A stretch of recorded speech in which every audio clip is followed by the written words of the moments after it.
Hello everyone. आज हम लोग पार्टिकल फिजिक्स से स्टार्ट कर रहे हैं, बिल्कुल बेसिक लेवल से, बिल्कुल फंडामेंटल लेवल से स्टार्ट करेंगे। ओके, तो particle physics is what?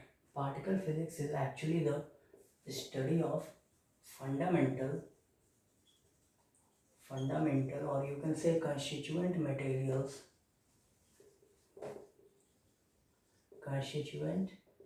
materials of any matter और रेडिएशन। ठीक है, तो मैटर और रेडिएशन किस चीज़ से बना हुआ है, किस फंडामेंटल पार्टिकल से बना हुआ, उसकी स्टडी है पार्टिकल फिजिक्स। कई केस में हम पार्टिकल फिजिक्स को हाई एनर्जी फिजिक्स भी कहते हैं। ओके, ये हाई एनर्जी फिजिक्स भी कहा जाता है। तो मैटर किस एलिमेंट से बना हुआ है, आई मीन मैटर का एलिमेंट्री पार्टिकल क्या है, जो सबसे छोटा अणु है वो क्या है, उसकी स्टडी है ये। और रेडिएशन में आपका आएगा, जैसे लाइट आ गया रेडिएशन में, एक्सरे आ गया, गामा रे आ गया, ये सारे चीज़ किस पार्टिकल से बने हुए हैं। और कई सारे ऐसे रेडिएशन भी होते हैं जो आपके कॉस्मिक रेज होते हैं, यानी जो आउट ऑफ अर्थ यूनिवर्स से आते हैं, तो उनका कंस्टिट्यूएंट अलग रहता है, वो अलग चीज़ों से बने रहते हैं। तो इसीलिए मैटर और रेडिएशन जिस चीज़ से बने होते हैं वो बिल्कुल फंडामेंटल पार्टिकल होते हैं, और उन्हीं की स्टडी को हम पार्टिकल फिजिक्स कहते हैं। ठीक है, तो हम लोग स्टार्ट करते हैं। सबसे पहले हम लोगों ने देखा था कि एटम को हम पुराने समय में मानते थे कि यही सबसे छोटा है, यानी स्मॉलेस्ट एलिमेंट्री पार्टिकल है एटम। एटम से छोटा कुछ हो ही नहीं सकता। फिर धीरे धीरे एक्सपेरिमेंट्स होने के बाद पहले हमें इलेक्ट्रॉन का पता चला, फिर उसके बाद हमने 1919 में प्रोटॉन के बारे में पता किया, फिर 1920 में क्वांटम मैकेनिक्स डेवलप होना स्टार्ट हुआ। ओके, 1920 से क्वांटम मैकेनिक्स डेवलप होना स्टार्ट हुआ, और 1932 में न्यूट्रॉन की डिस्कवरी हो गई। न्यूट्रॉन की डिस्कवरी होना असल में काफ़ी ज़्यादा इम्पोर्टेंट था, क्योंकि न्यूट्रॉन न्यूट्रल चार्ज का होता है, इसके पास चार्ज नहीं होता, तो इसको डिस्कवर करना और डिटेक्ट करना काफ़ी मुश्किल था। तो न्यूट्रॉन डिस्कवरी एक्चुअली में एक माइलस्टोन था हमारे फ्यूचर के लिए। अब आगे देखते हैं, तो 1930 में क्या हुआ।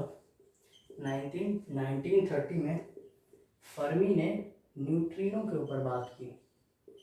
फर्मी ने बोला यार न्यूट्रिनो भी कुछ होता है, और उसे न्यूट्रिनो का आइडिया कहाँ से मिला, बीटा डीके से मिला।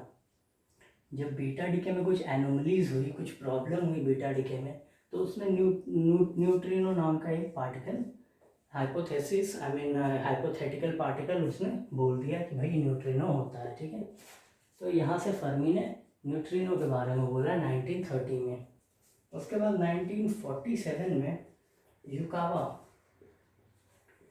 युकावा ने बोला कि यार जो न्यूक्लियस है ना, न्यूक्लियस के अंदर जो प्रोटॉन और न्यूट्रॉन है वो एक्चुअली में एक साथ रहते हैं और एक दूसरे के साथ एक्सचेंज भी होते हैं, यानी प्रोटॉन न्यूट्रॉन में कन्वर्ट होता है और न्यूट्रॉन प्रोटॉन में कन्वर्ट होता है।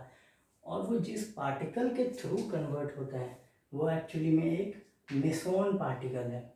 ओके, ये युकावा ने उस वक्त बोला था, क्योंकि जिस वक्त युकावा ने ये बात बोली थी उससे पहले हम लोग सिर्फ इलेक्ट्रोमैग्नेटिक इंटरेक्शन के बारे में ही जानते थे एट माइन्यूट लेवल। हमें इतना पता था कि यार छोटे छोटे लेवल पे भी इलेक्ट्रोमैग्नेटिक इफेक्ट काम करता है। तो अगर न्यूक्लियस के अंदर सिर्फ प्रोटॉन और न्यूट्रॉन है, तो प्रोटॉन के अंदर तो पॉजिटिव चार्ज है और न्यूट्रॉन के पास तो चार्ज ही नहीं है, तो ये तो रिपेल कर करके एटम को तोड़ देगा। ओके, तो ये पॉसिबल नहीं था।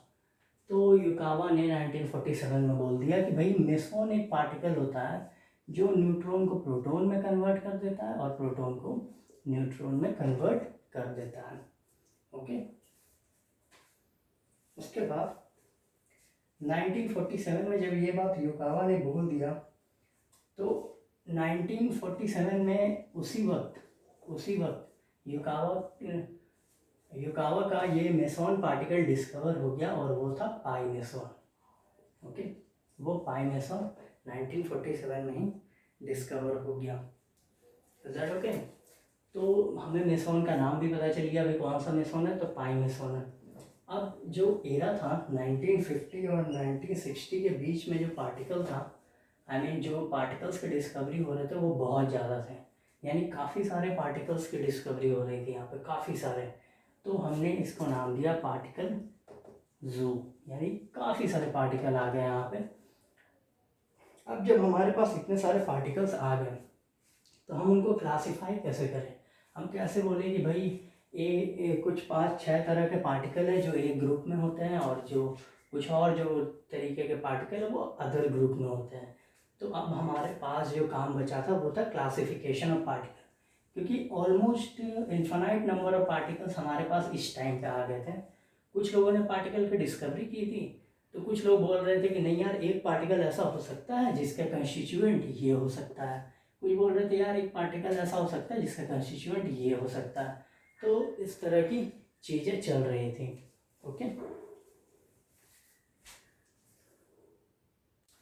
अब जो एक्चुअली हमारे पास जो नए नए पार्टिकल्स आ रहे थे, तो जो हमारे पास नए नए पार्टिकल्स आ रहे थे उनका क्लासिफिकेशन होना स्टार्ट हुआ, और हमने उन्हें हैवी पार्टिकल और लाइट पार्टिकल्स में पहले क्लासिफाई किया।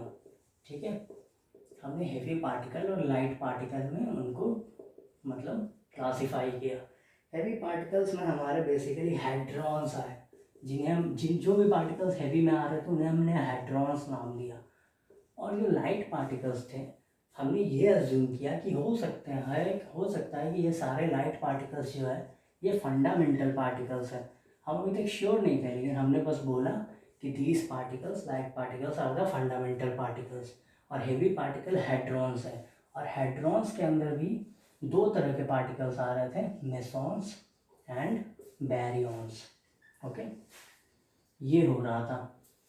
तो जब हमने काफ़ी सारे पार्टिकल सर्च कर लिए, जैसे प्रोटोना हो गया, न्यूट्रॉन हो गया, पायोन हो गया, और फिर आपका केओन हो गया, फिर सिग्मा हो गया, इस तरह के जब पार्टिकल हमारे पास बहुत सारे आ गए, तो यार इसमें भी फिर डिस्टिंग्विश करने के लिए हमने ये बोला कि ये जो पार्टिकल्स हैं ये भी किसी न किसी अदर पार्टिकल से बने हुए हैं। तो ये अदर पार्टिकल से कैसे बने हुए हैं? तो इन सारे पार्टिकल्स का जो कंस्टिट्यूएंट एलिमेंट था, यानी जो इन पार्टिकल्स को बना रहा था, उस पार्टिकल का नाम था एक्चुअली क्वार्क। ओके, उस पार्टिकल का नाम था क्वार्क। यानी अभी तक जो सबसे स्मॉलेस्ट पार्टिकल हमारे हिसाब से जो डिस्कवर किया गया है वो है क्वार्क। ओके, तो क्वार्क एक्चुअली में है क्या? क्वार्क का फिगर क्या है हमें नहीं पता, क्वार्क का कंस्टिट्यूएंट क्या है हमें नहीं पता। हो सकता है कि क्वार्क से भी छोटा कुछ हो, लेकिन हमें नहीं पता। तो क्वार्क बेसिकली क्या है? क्वार्क एक जस्ट मैथमेटिकल टर्म है, और you can say that quark are just like points in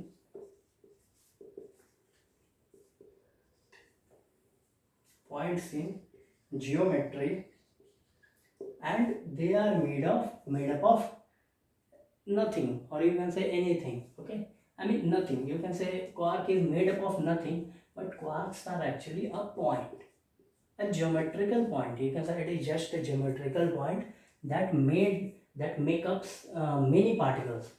Okay, तो इसमें भी काफ़ी सारे ग्रुप आए कि भाई क्वार्क भी कितने क्वार्क मिल के कौन सा पार्टिकल बनाएगा। तो उसके हिसाब से हम लोगों ने दो दो क्लासिफिकेशन किए, जो था मेसॉन्स एंड बैरियॉन्स। ओके, अब जो साइंटिस्ट थे वो हमेशा वर्किंग में रहते थे, तो साइंटिस्ट ने काफ़ी सालों काम किया, और उन्होंने ये सजेस्ट किया, साइंटिस्ट ने ये सजेस्ट किया कि जो क्वार्क्स होते हैं और लेप्टॉन्स होते हैं और जो फोर्स मेडिएटर होते हैं, वो सारे एलिमेंट्री पार्टिकल हैं। ओके, ये सारे के सारे एलिमेंट्री पार्टिकल्स हैं, यानी इनसे छोटा पार्टिकल और कोई नहीं है। ओके, ये सारे एलिमेंट्री पार्टिकल्स हैं। एलिमेंट्री पार्टिकल्स का मतलब ये होता है कि इसका कोई सब पार्टिकल नहीं हो सकता, यानी आप इससे छोटा कोई पार्टिकल नहीं निकाल सकते, यही सबसे छोटा पार्टिकल होता है। ओके, तो जो हमने एस्टिमेट साइज लिया क्वार्क और लेप्टॉन का, वो साइज था अराउंड 10⁻⁻18 मीटर। ये एज्यूम्ड साइज है, आप श्योर मत रहना कि ये इतना ही है, हो सकता है इससे भी छोटा हो या फिर हो सकता है इससे थोड़ा सा बड़ा हो। ओके, लेकिन क्या क्वार्क और लेप्टॉन ही सबसे छोटे पार्टिकल हैं? आई मीन हु नो, हमारे पास इतना ही स्केल है कि हम ये बता सकें, आई मीन इसी स्केल तक हम डिस्कवरी कर सकते हैं। तो हमने सिर्फ क्वार्क और लेप्टॉन का पता लगा है। जब हमारे पास रिजोल्यूशन इससे भी ज़्यादा होगा, 10⁻⁻20, 10⁻⁻24, इस तरह का जब हमारे पास रिजोल्यूशन होगा और हम इलेक्ट्रॉन माइक्रोस्कोप या फिर कुछ और बेहतरीन माइक्रोस्कोप बना सकेंगे, तो हमें पता चलेगा यार क्वार्क और लेप्टॉन भी किसी न किसी चीज़ से एक्चुअली बने हुए हैं। ठीक है, तो हम आते हैं कि आखिर क्वार्क्स और लेप्टॉन में क्या क्या चीज़ें होती हैं। तो क्वार्क्स में एक्चुअली होता है, क्वार्क्स 6 तरह के होते हैं, up, down, strange, I mean charm, strange, and then top, bottom. Okay, ये 6 तरह के क्वार्क होते हैं जो अभी तक हमें पता है। इसमें जो अप क्वार्क है और चार्म क्वार्क है और टॉप क्वार्क है, इन तीनों क्वार्क का जो चार्ज होता है वो होता है +2/3 टाइम्स ऑफ इलेक्ट्रॉनिक चार्ज, और जो डाउन, स्ट्रेंज और बॉटम क्वार्क होते हैं उनका चार्ज होता है -1/3 times of electronic charge. Okay, और जो अप डाउन एक सेट बना है ना, उसे हम जनरेशन कहते हैं। चार्म स्ट्रेंज भी एक जनरेशन होगा, टॉप बॉटम को भी हम एक जनरेशन कहते हैं, और जनरेशन को हम काफ़ी अच्छे से भी डिफाइन करेंगे। ओके।